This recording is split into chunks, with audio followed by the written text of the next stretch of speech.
Hey everybody, Peter Wenstrup, teacher for Senate here. As a teacher, I empowered my students with facts and led them to think critically about problems. As a candidate and senator, I want to do the same. I want to give the people facts and make them think about hard choices. I want to start by talking about my first non-negotiable. Economic prosperity happens when we rebuild the economy from the ground up. We saw this in March with the CARES Act. The CARES Act provided an additional unemployment benefit of $600 per week. A hotel worker in Shreveport who was laid off in April would have made $247 a week and instead made $847 a week.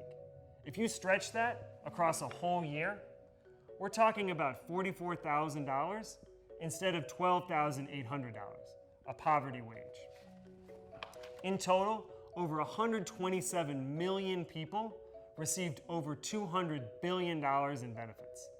They spent this money keeping businesses open and other folks employed. But this program expires on July 31st. We've got to replace it. We need to do something because 80% of that money was spent on food, 78% spent on bills, 58% was spent on household products, 20% spent on clothing. If you remove that money from the economy, it's going to have a devastating impact on other businesses and other workers.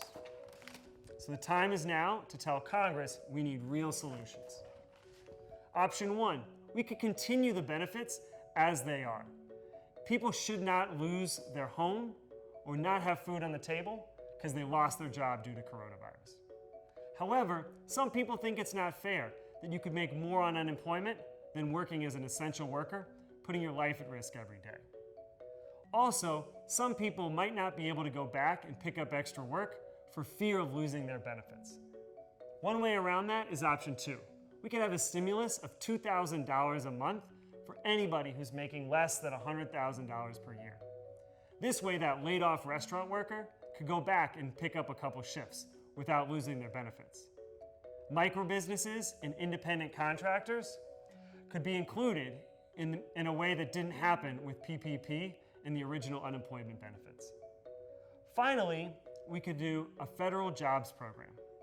We could put people to work making a living wage, investing in the future of Louisiana.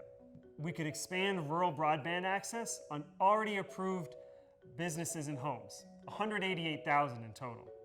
We could rebuild electrical transmission lines on already approved projects from Katyville to West Wego. And we could remove dangerous lead pipes and dangerous lead paint from Tensas Parish to Alexandria. 10 years ago, during the last economic recession, we bailed out Wall Street and big businesses, and millions of people were unemployed or underemployed for years. We can't let that happen this time. This time, we need leaders who understand that economic prosperity occurs when you rebuild the economy from the ground up.